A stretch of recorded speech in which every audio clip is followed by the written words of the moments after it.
रात में 2 बार खाना। रात के 2 बजे का समय था। पूरे घर में गहरा सन्नाटा था, लेकिन सुशीला करवटें बदल रही थी। भूख के मारे उसका पेट कुलबुला रहा था। उसने तकिए के नीचे रखे मठरी के टुकड़े निकाले, पर उसको खाकर भी उसका मन नहीं भरा। अरे ये क्या, मठरी खाकर भी मन नहीं भरा। अब क्या करूं? लगता है बहू को उठाना ही पड़ेगा।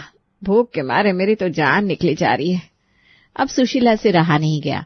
वो धीरे से उठकर प्रीति के कमरे की ओर बढ़ी। उसने प्रीति के कमरे का दरवाजा खटखटाया तो प्रीति आंखें मलती हुई आई। माँ जी, आप इतनी रात को? क्या वो सब ठीक तो है ना? अभी तो सोए थे यार, इतनी जल्दी सुबह कैसे हो गई? प्रीति ने अविनाश को उठा दिया, लेकिन सुशीला को प्रीति से काम था, इसलिए उसने अविनाश को उठने के लिए मना कर दिया। अरे तुझे कोई दिक्कत नहीं है, तू जाना, सो जाना, मुझे बहू से काम है। ठीक है, मैं सोने जा रहा हूँ। माँ जी, क्या हुआ, इतनी रात को क्यों जगाया? बहू, मुझे ना बहुत तेज भूख लगी है, कुछ बना दे। पर माँ जी, आपने तो रात में भरपेट खाना खाया था। अरे तो क्या हुआ, अब क्या मेरा पेट तेरी मर्जी से भरेगा? अच्छा ठीक है, बताइए क्या बनाऊं? कुछ चटपटा सा। एक काम कर, पास्ता बना दे, खूब मसालेदार, समझ गई ना? ठीक है माँ जी, आप बैठो, मैं अभी पास्ता बनाकर लाती हूँ। प्रीति आधी नींद में किचन में पास्ता बनाने चली गई। उधर सुशीला टेबल पर बैठी उसका बेसब्री से इंतजार कर रही थी। उसकी एक आंख किचन के गेट पर लगी थी कि कब बहू पास्ता लेकर आएगी और कब उसको चटपटा पास्ता खाने को मिलेगा। पता नहीं क्या कर रही है, इतनी देर में तो 4 पराठे बेल लेती। कुछ देर बाद प्रीति पास्ता लेकर आई। अरे बहू, इसमें तो मिर्ची बहुत कम है, मसाले का दाम बढ़ गया है क्या? नहीं तो माँ जी, क्यों, क्या हुआ? अरे मैंने तुझसे क्या कहा था, चटपटा पास्ता बनाना, ये तो बिल्कुल नॉर्मल लग रहा है। अच्छा माँ जी, कोई बात नहीं, अगली बार मैं और तीखा बना दूंगी। हाँ ठीक है, लेकिन ये बर्तन धोने के बाद सुना, रात को ऐसे बर्तन छोड़े नहीं जाते। हाँ ठीक है माँ जी। सुशीला अब पेट भरकर अपने कमरे में सोने चली गई और प्रीति बर्तन धोकर थकी हुई अपने कमरे में चली गई। अब वो बिस्तर पर लेट गई और उसने अलार्म लगा दिया ताकि सुबह उठने में उसे देर ना हो जाए। अरे बाप रे, 4 बजने वाला है। अब सुबह उठने में देर हुई तो पापा जी को 6 बजे चाय कैसे दूंगी? खैर अभी सो जाती हूँ, वैसे भी अलार्म तो लगा दिया है। अगली सुबह के 7 बज चुके थे, लेकिन प्रीति की आंख अब खुली। उसे याद आया कि ससुर कैलाश को रोज 6 बजे चाय चाहिए होती थी। वो हड़बड़ाकर उठी और दूध लेने भागी, पर दुकान पर लंबी लाइन देखकर उसकी सांस फूल गई। हे भगवान, इतनी लंबी लाइन, आज तो पक्का घर पर डांट पड़ेगी। अरे भाभी जी, आज तो बहुत लेट आई हो। अरे भैया, जल्दी से दूध दे दो, वरना कल से आना बंद हो जाएगा मेरा। प्रीति जल्दी से दूध लेकर भागती भागती आती है और चाय बनाकर अपने ससुर को देती है, लेकिन कैलाश तो पहले से ही गुस्सा होकर बैठा था। वो चाय लेते हुए प्रीति से बोला, क्या बात है बहू, आज 9 बजे चाय मिल रही है? इतनी देर, पहले तो 6 बजे मिल जाती थी। सॉरी पापा जी, आज ना उठने में थोड़ी लेट हो गई। अब क्या करे जी, बहू की नींद हमारी चाय से ज्यादा कीमती है भाई। बहू, तुम्हें टाइम की कोई फिक्र नहीं। घर में ना सफाई हो रही है, ना चाय टाइम पर मिल रही है। आखिर चल क्या रहा है घर में? सॉरी पापा जी, कल रात देर से सोई थी ना, इसलिए देर हो गई। हाँ भाई, बहुत मेहनती बहू है हमारी, रात को सारे काम करके सोती है ना, इसलिए सुबह उठने का होश नहीं रहता इसे। मुझे देर हो रही है, मेरे लिए कुछ मत बनाना, मैं बाहर ही खा लूंगा। देख लिया बहू का कमाल, मेरा बेटा बिना खाए ऑफिस जा रहा है। बहू, मुझे ये लापरवाही बिल्कुल पसंद नहीं है, दोबारा ऐसा नहीं होना चाहिए। जी पापा जी, अब कभी ऐसा नहीं होगा। प्रीति को इस बात का बहुत बुरा लगा कि अविनाश बिना नाश्ता किए ऑफिस चला गया, लेकिन वो चुप रही। उसने दोपहर का खाना बनाया और वो किचन में काम करते हुए सोचने लगी कि रात को वो सब कुछ सही कर लेगी। क्या करूं अब मैं? खैर, जो हुआ सो हुआ। आज रात का खाना मैं स्पेशल बनाऊंगी ताकि अविनाश और बाकी घर वाले मुझसे खुश हो जाए और मुझे आज की गलती के लिए माफ कर दे। अब डिनर में प्रीति ने सबकी मनपसंद खीर पूरी बनाई। सबने मजे से डिनर किया, प्रीति के खाने की तारीफ की और सोने चले गए। लेकिन रात के 2 बजे फिर से सुशीला की आंख खुली और भूख ने उसके पेट में दस्तक दे दी। अब वो भूख से बेहाल होकर प्रीति के कमरे की ओर बढ़ी। प्रीति के दरवाजे पर ठक ठक हुई। माँ जी, आज फिर? बहू, मुझे ना भूख लगी है। लेकिन अभी कुछ घंटे पहले ही तो खाना खाया था आपने। तो भूख टाइम देखकर लगती है क्या? अच्छा बताइए, क्या बनाना है आज? आज पोहा बना दे, लेकिन याद रखना खूब चटपटा होना चाहिए, कल की तरह मेरी जीभ का स्वाद खराब मत कर देना। इनकी जीभ का स्वाद खराब ना हो और मेरी नींद जाए भाड़ में, उससे इनको क्या मतलब। प्रीति ने किचन में जाकर पोहा बनाया।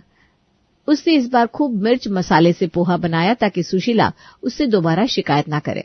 अब वो प्लेट में पोहा लेकर सुशीला के पास गई। उसने जैसे ही चटपटा पोहा खाया उसे मजा आ गया। आज मजा आया, आज मसाला ठीक ठाक है। अब सुशीला के खाने के बाद सारा काम निपटा कर थकी हुई प्रीति अपने कमरे में चली गई और बिस्तर पर गिर पड़ी। अरे यार, आज फिर 4 बज गया। अब सुबह फिर वही सब ड्रामा होगा घर में। खैर सोना तो है मुझे। अगली सुबह 8 बजे तक प्रीति की आंख खुली। कैलाश फिर से उससे नाराज हो गया। वो गुस्से में चिल्लाने लगा। आज फिर लेट चाय मिली। अब तो बहू की रोज की आदत बन गई है। बहू, मेरा बेटा आज फिर बिना नाश्ता किए गया तो देख लेना। लीजिए माँ जी, ब्रेड तैयार है। अरे ये तो कच्ची है। सॉरी, मैं दोबारा सेक देती हूँ। अरे रहने दो, ऑफिस में ही खा लूंगा कुछ। देख लिया, बहू के कारण अविनाश आज भी बिना खाना खाए ऑफिस जा रहा है। मम्मा, अगर टिफिन नहीं मिला तो मैडम मुझे घर भेज देंगी। कल भी मेरी स्कूल में बहुत डांट पड़ी थी। हाय रे, ये बहू ने तो पूरे घर को भूखा मार रखा है। हाँ भाभी, मुझे भी आज ध्यान से लंच देना। मैं भी कल बिना लंच लिए गई थी। प्रीति बेचारी सबको नाश्ता और लंच देकर चुपचाप दोपहर का खाना बनाने चली गई। लेकिन उसे महसूस हो रहा था कि ससुराल में अब उसके दिन आसान नहीं रहने वाले हैं। मुझे तो अब ऐसा लगता है कि माँ जी की रात की भूख एक दिन मुझे ही खा जाएगी। वैसे भी आजकल घर में सब मेरे से नाराज ही रहने लगे हैं। सुशीला का मन गुस्से से खौल रहा था। प्रीति को रोज ताने मारने के बाद भी वो अपनी चालाकी से बाज नहीं आ रही थी। आज घर के काम निपटाते निपटाते शाम के खाने में भी देर हो गई थी, जिससे कैलाश का सब्र अब जवाब देने लगा। बहू, तुमसे एक टाइम पर भी खाना नहीं बनता क्या? दिन भर ऐसा कौन सा पहाड़ उठाया है तुमने जो डिनर भी लेट हो गया? अजी छोड़िए, बहू तो अब रानी बिटिया बन चुकी है। चाहे जब खाना बनाए, चाहे जब सोए, हमारी तो कोई इज्जत ही नहीं है इस घर में। भाभी, तुमको हो क्या गया है? पहले तो कभी ऐसा नहीं करती थी। अरे दादी, रहने दो, कहीं मम्मा को गुस्सा आ गया तो। लेट तो छोड़ो, हम सबको खाना भी नहीं मिलेगा। चुप, शांत रहो मैंग, बड़ों से ऐसा मजाक नहीं करते। प्रीति सिर झुकाए वहीं खड़ी रही। अविनाश सबको कुछ कहने जा रहा था कि प्रीति ने उसे इशारे से रोक दिया। लेकिन माँ, प्रीति। नहीं, कोई बात नहीं अविनाश, वो मेरी भी माँ है। ऐसे सबके सामने उनका नाम लेना मुझे सही नहीं लग रहा है। सुशीला ने तीखी नजर से प्रीति को देखा और उस पर तानों की बौछार कर दी। हाय रे, आजकल की बहुएं, सब्र तो जैसे इनका दुश्मन है। कुछ बोल दो तो जली कटी बातें सुनाकर रोने लगेंगी। हमें तो बस कोल्हू का बैल बनाकर रखा है। सही कह रही हूँ माँ, भाभी ऐसी ही है। कैलाश खाना खाकर चुपचाप अपने कमरे में चला गया, लेकिन उसे नींद नहीं आ रही थी। उसके मन में बस एक ही सवाल था, आखिर बहू सुबह उठने में इतनी लेट क्यों हो जाती है? आज तो मैं इस बात का पता लगा कर रहूंगा। रात के 2 बजे अचानक सुशीला की नींद खुली। वो करवटें बदलने लगी और फिर उठकर किचन की ओर बढ़ी। कैलाश, जो सोने का नाटक कर रहा था, फौरन सतर्क हो गया। इतनी रात में तुम कहाँ जा रही हो? मुझे भूख लगी है, कुछ बना लूं। तुम बहू को उठाने जा रही हो ना? अरे तो क्या करूं, भूखी मर जाऊं, और कौन बनाएगा मेरे लिए खाना? कैलाश अब सब समझ चुका था। तो यही वजह है कि बहू सुबह उठने में लेट हो जाती है। दिन भर उससे काम करवाओ और रात को भी उसे चैन से सोने ना दो। कैलाश की तीखी बातें सुनकर सुशीला चुप हो गई। अगर इतनी ही भूख लगी है तो सौम्या को उठा लो। वैसे भी वो सुबह 9 बजे तक सोती रहती है। जाओ, उसे उठाकर उससे काम करवाओ। हाँ ठीक है, देखती हूँ मैं। सुशीला को कैलाश की बात ठीक लगी। वो सौम्या के कमरे के बाहर जाकर उसका दरवाजा खटखटाने लगी। मैं इतनी रात को क्यों जगा रही हूँ? अरे मुझे भूख लगी है, मेरे लिए कुछ बना दे। मुझे नहीं बनाना, भाभी से को मैं सोने जा रही हूँ। उसने अपना दरवाजा तेजी से पटकते हुए बंद कर दिया। ये देखकर सुशीला का मुंह उतर गया। फिर मजबूरी में उसे प्रीति के पास जाना पड़ा। माँ जी, इतनी रात को? बहू, मुझे भूख लगी है, कुछ बना देना। ठीक है माँ जी, बताइए क्या खाएंगी? सुशीला मन ही मन प्रीति का ये अंदाज देखकर मुस्कुरा उठी कि मेरी बहू कितनी अच्छी है। खुद देख ले बहू, कुछ भी बना दे, बस चटपटा होना चाहिए। प्रीति किचन में गई, इधर उधर देखा, पास्ता खत्म था, पोहा बनाने का सामान नहीं था। फिर उसने आलू, खीरा, टमाटर और प्याज मिलाकर झटपट से चटपटा आलू मसाला चाट बना दिया। उसकी खुशबू से ही सुशीला को मजा आ गया। वाह बहू, आज ना बहुत मजा आ गया। प्रीति थकी हुई थी, वो सोने जाने लगी। तभी सुशीला की कड़क आवाज आई, अरे रुक, बर्तन धोकर जाना, मैंने पहले भी समझाया है ना। जी माँ जी। प्रीति ने गहरी सांस ली और बर्तन धोने लगी। सुबह के 5 बज गए। अब सोने का तो कोई मतलब ही नहीं था, इसलिए वो जागती रही। अरे आज तो 5 बज गए, अब सोने का क्या फायदा। आज जागती रहती हूँ और धीरे धीरे सुबह के काम निपटा लेती हूँ। प्रीति 5 बजे से अपने काम में लगी, लेकिन आज थकावट की वजह से उसकी तबीयत बिगड़ने लगी थी। उसको तेज बुखार सा महसूस हो रहा था और उसका सर भी चकरा रहा था। फिर भी वो सारे काम करके दोपहर का खाना बनाकर सबको खिलाती है। उसके बाद थकान से उसका हाल बेहाल हो गया था, इसलिए वो सुशीला के पास जाकर बोली, माँ जी, मैंने सारा काम निपटा लिया है और मुझे ना सुबह से बुखार जैसा लग रहा है। मैं थोड़ी देर सो लूं क्या? शायद उससे मुझे आराम मिल जाए। ठीक है, सो जाओ, लेकिन ज्यादा मत सोना, शाम के खाने की तैयारी भी तो करनी है तुझे। जी माँ जी, बस आधा घंटा आराम कर लेती हूँ। अब प्रीति अपने कमरे में जाकर बेड पर लेट जाती है, लेकिन तभी सुशीला से मिलने उसकी दोस्त विमला आती है, जो कि उसकी पड़ोसन ही थी। अरे सुशीला, ऐसे अकेले बैठी क्या कर रही है? कहाँ गई तेरी बहू? अरे महारानी जी काम करके थक गई है, तो अभी अपने कमरे में सो रही है। क्या कहा? बहू सो रही है और तुम क्या घर की चौकीदारी कर रही हो? पता नहीं आजकल की बहुओं को क्या हो गया है, थोड़े से काम में थक जाती हैं। अरे तू छोड़ उसे, तू बता कैसे आना हुआ?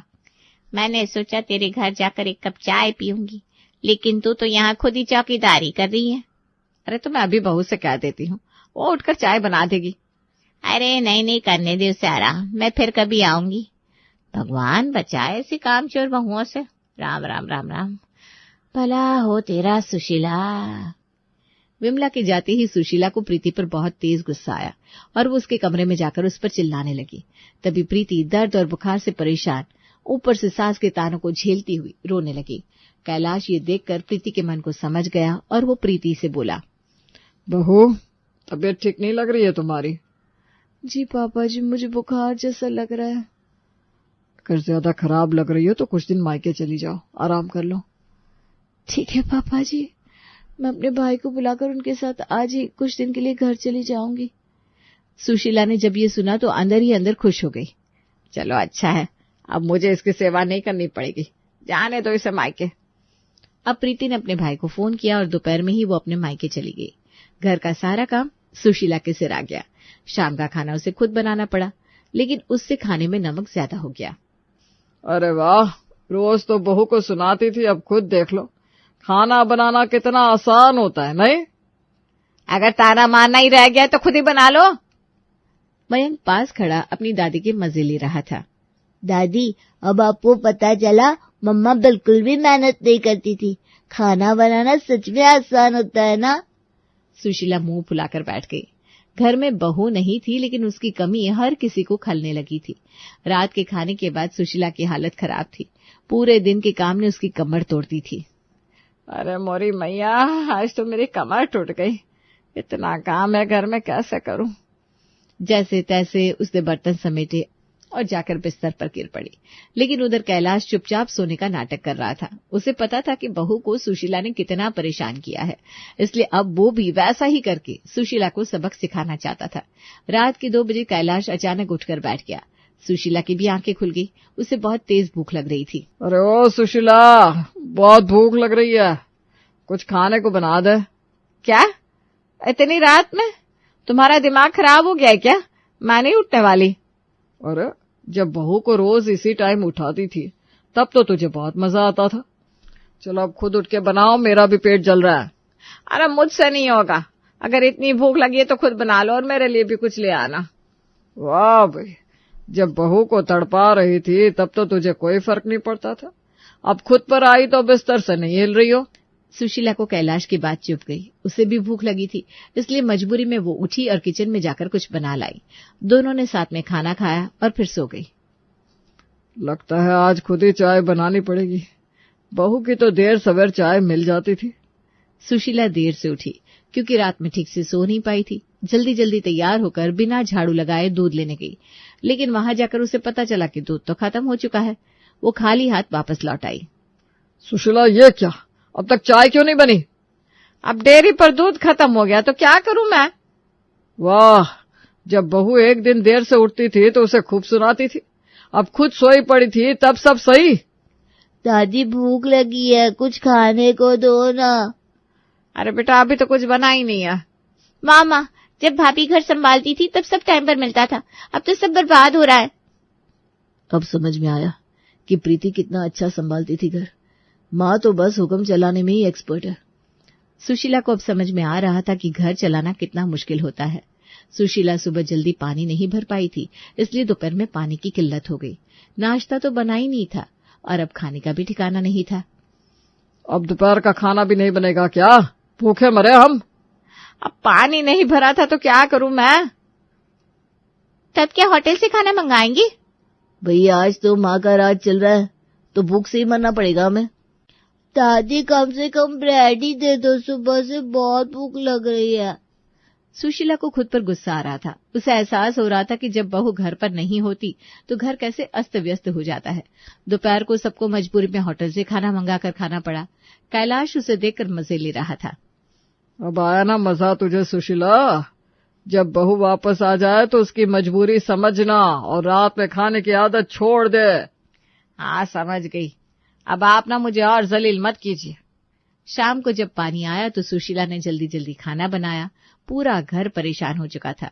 सास ससुर से लेकर बच्चे तक सबको अब प्रीति की अहमियत समझ में आ गई थी।